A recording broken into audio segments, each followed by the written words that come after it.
ಎಲ್ರಿಗೂ ನಮಸ್ಕಾರ. ನನ್ನ ಚಾನಲ್ ನವ್ಯ, ಇದಕ್ಕೆಲ್ರಿಗೂ ಸ್ವಾಗತ ಸುಸ್ವಾಗತ.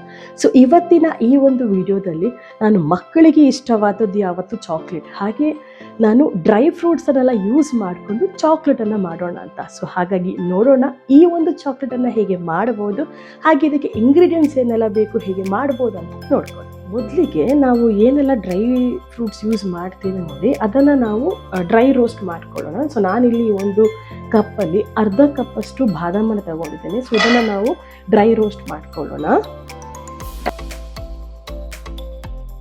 ಇದು ಆಲ್ಮೋಸ್ಟ್ ರೋಸ್ಟ್ ಆಗಿದೆ. ಸೊ ಇದನ್ನು ನಾವು ಬದಿಗಿಟ್ಕೊಂಡು ನೆಕ್ಸ್ಟ್ ನಾವು ಗೋಡಂಬಿಯನ್ನು ಡ್ರೈ ರೋಸ್ಟ್ ಮಾಡ್ಕೊಳ್ಳೋಣ. ಸೊ ನೆಕ್ಸ್ಟ್ ನಾನು ಇದೇ ಒಂದು ಕಪ್ಪಲ್ಲಿ ಅರ್ಧ ಕಪ್ಪಷ್ಟು ಗೋಡಂಬಿಯನ್ನು ತಗೊಂಡಿದ್ದೇನೆ. ಸೊ ಇದನ್ನು ನಾವು ಡ್ರೈ ರೋಸ್ಟ್ ಮಾಡ್ಕೊಳ್ಳೋಣ.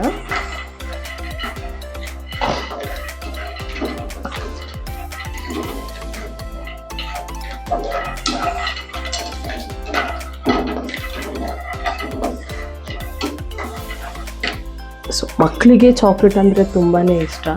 ಸೊ ಆ್ಯಸ್ ಅ ಪೇರೆಂಟ್ಸ್ ನಾವು ತುಂಬಾ ಅವಾಯ್ಡ್ ಮಾಡ್ತೀವಿ ಚಾಕ್ಲೇಟ್ ಕೊಡಬಾರ್ದು ಅಂತ, but sometimes definitely we can not avoid.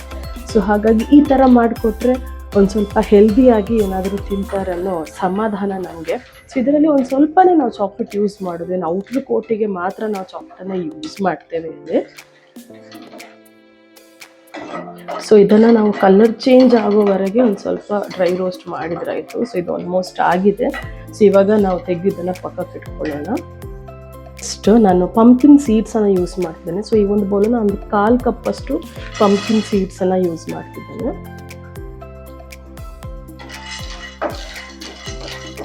So ಇದು ಅಷ್ಟೇ ಒಂದು ಸ್ವಲ್ಪ ಡ್ರೈ ರೋಸ್ಟ್ ಆಗೋವರೆಗೆ ಇದನ್ನು ಫ್ರೈ ಮಾಡ್ಕೊಳ್ಬೇಕು. ಸೊ ಒಂದು ಸ್ವಲ್ಪ ಕಲರ್ ಚೇಂಜ್ ಆಗೋವರೆಗೆ ಇದನ್ನು ನಾವು ಫ್ರೈ ಮಾಡ್ಕೊಳ್ಬೇಕು.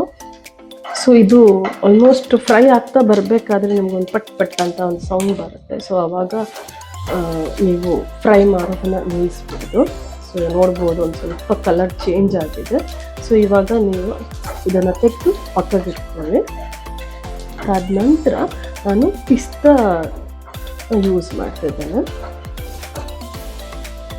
ಸೊ ಇಲ್ಲಿ ನಾನು ಪಿಸ್ತಾನ ಈ ಒಂದು ಕಪ್ಪಲ್ಲಿ ಒಂದು ಸ್ವಲ್ಪ 1/4 ಕಪ್ಪಷ್ಟು ಪಿಸ್ತಾನ ಯೂಸ್ ಮಾಡ್ತಿದ್ದೇನೆ.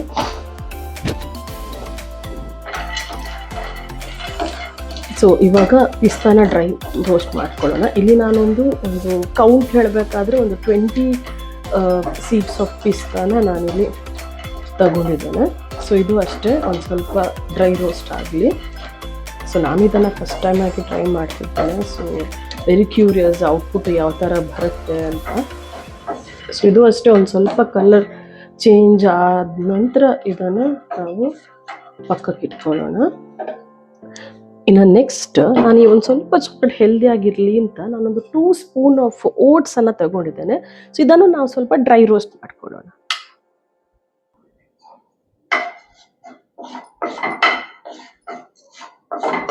ಸೊ ಇನ್ನೊಮ್ಮೆ ಹೇಳೋದಂತಾದರೆ ನಾನು ಇದಕ್ಕೆ ಗೋಡಂಬಿ, ಬಾದಾಮಿ ಮತ್ತು ಪಿಸ್ತಾ ಹಾಗೆ ಪಂಪ್ಕಿನ್ ಸೀಡ್ಸ್, ಸೊ ಒಂದು ಸ್ವಲ್ಪ 2 ಸ್ಪೂನ್ ಆಫ್ ಓಟ್ಸನ್ನು ನಾನಿಲ್ಲಿ ಯೂಸ್ ಮಾಡಿದ್ದೇನೆ. ಇಷ್ಟಿದ್ರೆ ಆಯಿತು. ಸೊ ಈ ಓಟ್ಸ್ ಒಂದು ಸ್ವಲ್ಪ ಕಲರ್ ಚೇಂಜ್ ಆಗೋವರೆಗೆ ನಾವು ಇದನ್ನು ಫ್ರೈ ಮಾಡ್ಕೊಳ್ಳೋಣ. ಫ್ರೈ ಆಗಿದೆ. ಸೊ ಇವಾಗ ನಾವು ಏನೆಲ್ಲ ಡ್ರೈ ರೋಸ್ಟ್ ಮಾಡ್ಕೊಂಡಿದ್ದೀವಿ ಅದನ್ನು ತಣ್ಣಗಾದ ನಂತರ ನಾವು ಮಿಕ್ಸಲ್ಲಿ ಹಾಕಿ ಪುಡಿ ಮಾಡ್ಕೊಳ್ಳೋಣ. ಸೊ ನಾನೇನೆಲ್ಲ ಡ್ರೈ ಫ್ರೂಟ್ಸ್ ಯೂಸ್ ಮಾಡ್ತಿದ್ದೇನೆ. ಸೊ ಅದನ್ನು ಫ್ರೈ ಮಾಡಿಕೊಂಡು ಇವಾಗ ಇದು ತಣ್ಣಗಾಗಿದೆ. ಸೊ ಇವಾಗ ನಾವು ಇದನ್ನು ಒಂದು ಮಿಕ್ಸಿ ಜಾರಿಗೆ ಹಾಕಿಬಿಟ್ಟು ಪುಡಿ ಮಾಡ್ಕೊಳ್ಳೋಣ.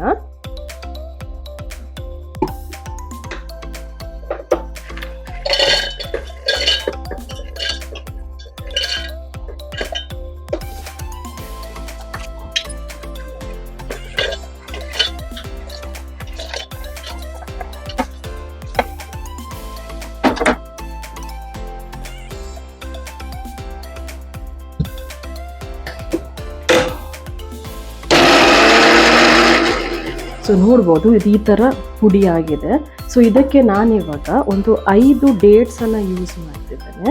ಸೊ ಹಾಗೆ ಈ ಒಂದು ಕಪ್ಪಲ್ಲಿ ಒಂದು 1/4 ಕಪ್ಪಷ್ಟು ದ್ರಾಕ್ಷಿನ ನಾನು ಯೂಸ್ ಮಾಡ್ತಿದ್ದೇನೆ. ಸೊ ಇವಾಗ ಇದನ್ನು ಒಟ್ಟಿಗೆ ಹಾಕ್ಕೊಂಡು ಗ್ರೈಂಡ್ ಮಾಡ್ಕೊಳ್ಳೋಣ. ಸೊ ಗ್ರೈಂಡ್ ಆದ ನಂತರ ಇದು ಈ ಥರ ಬಂದಿದೆ. ಸೊ ಇವಾಗ ನಾನು ಇನ್ನೂ ಒಂದು 5ರಿಂದ 6 ಡೇಟ್ಸನ್ನು ಯೂಸ್ ಮಾಡ್ತಿದ್ದೇನೆ. ಸೊ ನೋಡ್ಬೋದು ಇದು ಡೇಟ್ಸ್ ಹಾಗೆ ದ್ರಾಕ್ಷಿ ಎಲ್ಲ ಒಟ್ಟಿಗೆ ಕಡ್ದಾದ ನಂತರ ಅದರ ಕನ್ಸಿಸ್ಟೆಂಟ್ ಈ ಥರ ಬಂದಿದೆ. ಒಂದು ಉಂಡೆ ಕಟ್ಟುವ ಥರ ಬಂದರೆ ಸಾಕು ನಮಗೆ. ಸೊ ಇದು ಕನ್ಸಿಸ್ಟೆಂಟ್ ಪರ್ಫೆಕ್ಟ್ ಆಗಿದೆ ಇವಾಗ. ಸೊ ನಾವೇನು ಗ್ರೈಂಡ್ ಮಾಡಿದ್ದೇವೆ ಅದರ ಮಿಕ್ಸರ್ ಈ ಥರ ಬಂದಿದೆ.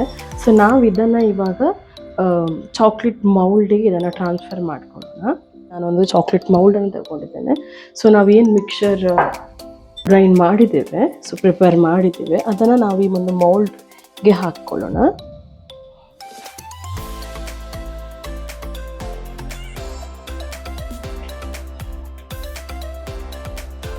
ಸೊ ಬರೀ ಒಂದು ಉಂಡೆ ಕಟ್ಟರೂ ಪರವಾಗಿಲ್ಲ.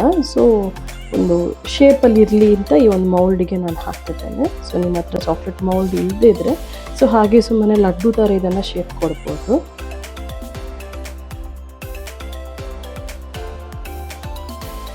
ಸೊ ಏನು ನಾವು ಮಿಕ್ಸರ್ ಮಾಡಿದ್ದೇವೆ ಡ್ರೈ ಫ್ರೂಟ್ಸ್ ಮಿಕ್ಸರ್, ಸೊ ಇದನ್ನು ನಾನು ಈ ಒಂದು ಮೌಲ್ಡಿಗೆ ಹಾಕಿದ್ದೇನೆ. ಸೊ ಇವಾಗ ನಾವು ಇದನ್ನು ಒಂದು 10 ಮಿನಿಟ್ಸ್ ಫ್ರಿಜ್ಜಲ್ಲಿ ಇಟ್ಕೊಳ್ಳೋಣ. ಒಂದು 10 ಮಿನಿಟ್ಸ್ ಇಟ್ಟರೆ ಸಾಕು. ಸೊ ಈ ಮೌಲ್ಡಿಗೆ ಹಾಕಿ ನಂತರ ಇಷ್ಟು ಉಳಿದಿದೆ. ಸೊ ನಾನು ಇದನ್ನು ಇವಾಗ ಲಡ್ಡು ಶೇಪಲ್ಲೂ ಇದನ್ನು ನಾನು ಮಾಡ್ತಿದ್ದೇನೆ. ಸೊ ಮಿಕ್ಕಿದ ಮಿಶ್ರಣವನ್ನು ನಾನು ಲಡ್ಡು ಶೇಪಲ್ಲಿ ಮಾಡ್ತಿದ್ದೇನೆ. ಸೊ ಒಂದು ಸ್ವಲ್ಪ ಚಾಕ್ಲೇಟ್ ಮೌಲ್ಡಿಗೆ ಹಾಕಿದ್ದೇನೆ, ಇನ್ನೊಂದು ಸ್ವಲ್ಪ ಲಡ್ಡು ಶೇಪಲ್ಲಿ ಮಾಡ್ತಾ ಇದ್ದೇನೆ. ನಿಮ್ಗೆ ಹೇಗೆ ಬೇಕೋ ಹಾಗೆ ಮಾಡ್ಬೋದು. ಚಾಕ್ಲೇಟ್ ಮೌಲ್ಡ್ ಇಲ್ಲ ಅಂತಾದರೆ ಸೊ ಎಲ್ಲ ಮಿಶ್ರಣವನ್ನು ನೀವು ಲಡ್ಡು ಶೇಪಲ್ಲಿ ಮಾಡ್ಬೋದು. ಸೊ ಇದಾದ ನಂತರ ನಾವು ಇದನ್ನು ಒಂದು 10 ಮಿನಿಟ್ಸ್ ಫ್ರಿಜ್ಜಲ್ಲಿ ಇಟ್ಕೋಬೇಕು. ಸೊ 10 ಮಿನಿಟ್ಸ್ ಆಗಿದೆ. ಸೊ ಫ್ರಿಜ್ಜಿಂದ ತೆಗೆದಿದ್ದೇನೆ. ಸೊ ಇವಾಗ ನಾವು ಇದನ್ನು ಮೌಲ್ಡಿಂದ ತೆಗೆದು ಸೊ ಇದಕ್ಕೆ ನಾವು ಚಾಕ್ಲೇಟ್ ಕೋಟಿಂಗನ್ನು ಮಾಡಬೇಕು. ಸೊ ಇದು ಫ್ರಿಜ್ಜಿಂದ ತೆಗೆದಿದ್ದೇನೆ. ಸೊ ಇವಾಗ ನಾವು ಇದನ್ನು ಮೌಲ್ಡಿಂದ ತೆಗೆಯೋಣ. ಜಸ್ಟ್ ಇದೊಂದು ಸೆಟ್ ಆಗಲಿಕ್ಕೋಸ್ಕರ ನಾವು ಒಂದು 10 ಮಿನಿಟ್ಸ್ ಫ್ರಿಜ್ಜಲ್ಲಿ ಇಟ್ಬೇಕಷ್ಟೇ.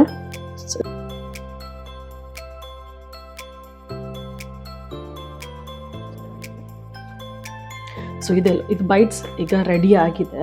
ಸೊ ಇದಕ್ಕೆ ನಾನು ಇವಾಗ ಚಾಕ್ಲೇಟನ್ನು ಕೋಟ್ ಮಾಡಬೇಕು. ಸೊ ನಾನಿಲ್ಲಿ ಡಾರ್ಕ್ ಚಾಕ್ಲೇಟನ್ನು ತಗೊಂಡು ಮೆಲ್ಟ್ ಮಾಡಿದ್ದೆ. ಒಂದು 70% ಡಾರ್ಕ್ ಚಾಕ್ಲೇಟನ್ನು ತಗೊಂಡಿದ್ದೇನೆ. ಸೊ ಮಿಕ್ಕಿದ್ದು ಅದರಲ್ಲಿ ಶುಗರ್ ಸ್ವಲ್ಪ ಇರುತ್ತೆ. ಸೊ ಹಾಗಾಗಿ ನಾನು ಇಲ್ಲಿ ಏನು ಬೈಟ್ಸ್ ರೆಡಿ ಮಾಡಿದ್ದೇನೆ ಇಲ್ಲಿ ಯಾವುದು ನಾನು ಶುಗರ್ ಯೂಸ್ ಮಾಡಿಲ್ಲ. ಸೊ ಇಲ್ಲಿ ಶುಗರ್ ಕಂಟೆಂಟ್ ಬರೀ ಡೇಟ್ಸ್ ಮತ್ತು ನಾವು ಡ್ರೈ ಗ್ರೇಪ್ಸ್ ಹಾಕಿದ್ದೇವೆ. ಸೊ ಅದರದ್ದೇ ಆಗಿರುತ್ತೆ ಇಲ್ಲಿ. ಸೊ ಇವಾಗ ನಾವು ಏನು ಮಾಡಬೇಕು ಅಂತ ಹೇಳಿದರೆ ಏನು ನಾನು ಚಾಕ್ಲೇಟ್ ಸಾಸನ್ನು ರೆಡಿ ಮಾಡಿದ್ದೇನೆ. ಸೊ ಈ ಬೈಟ್ಸನ್ನು ನಾವು ಇದರಲ್ಲಿ ಡಿಪ್ ಮಾಡಿಬಿಟ್ಟು ಮತ್ತೆ ವಾಪಸ್ ಒಂದು ½ an hour ನಾವು ರೆಫ್ರಿಜಿರೇಟರಲ್ಲಿ ಇಡಬೇಕು. ಸೊ ಇಲ್ಲಿ ನಾನೊಂದು ಬಟರ್ ಪೇಪರನ್ನು ಯೂಸ್ ಮಾಡ್ತಿದ್ದೇನೆ. ಸೊ ಚಾಕ್ಲೇಟನ್ನು ಡಿಪ್ ಮಾಡಿಕೊಂಡು ನಾನು ಇದರ ಮೇಲೆ ಇಟ್ಟು ಇದನ್ನು ನಾನು ರೆಫ್ರಿಜಿರೇಟರಲ್ಲಿ ಇಟ್ಬಿಡ್ತೇನೆ. ಸೊ ಇವಾಗ ನಾವು ಇದನ್ನು ಈ ಬೈಟ್ಸನ್ನು ಡಿಪ್ ಮಾಡ್ಕೊಳ್ಳೋಣ.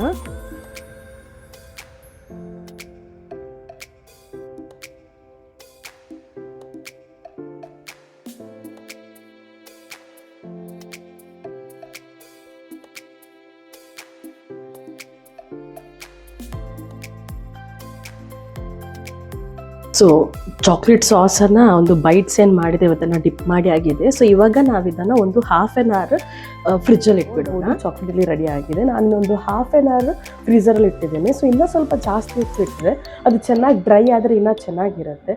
ಸೊ ನೀವು ಡೆಫಿನೆಟ್ಲಿ ನಿಮ್ಮ ಮನೇಲಿ ಟ್ರೈ ಮಾಡಿ ನೋಡಿ, ತುಂಬಾ ಚೆನ್ನಾಗಿರುತ್ತೆ. ಸೊ ನೋಡಿದ್ರಲ್ಲ ಈ ಒಂದು ಚಾಕ್ಲೇಟನ್ನು ಹೇಗೆ ಮಾಡ್ಬೋದಂತ. ಮಕ್ಕಳಿಗಂತೂ ತುಂಬಾ ಇಷ್ಟ ಆಗುತ್ತೆ. ಹಾಗೆಯೇ ತುಂಬಾ ಈಸಿಯಾಗಿ ತುಂಬಾ ರುಚಿಯಾಗಿ ಈ ಒಂದು ಚಾಕ್ಲೇಟನ್ನು ಮಾಡಬಹುದು. ಸೊ ನೀವು ನಿಮ್ಮ ಮನೇಲಿ ಟ್ರೈ ಮಾಡಿ ಅಂತ ಹೇಳ್ತಾ ಮತ್ತಷ್ಟು ವಿಡಿಯೋದೊಂದಿಗೆ ಸಿಗೋಣ. ಸಿಗ್ತಾ ಇರುವ ಎಲ್ರಿಗೂ ವಂದನೆಗಳು.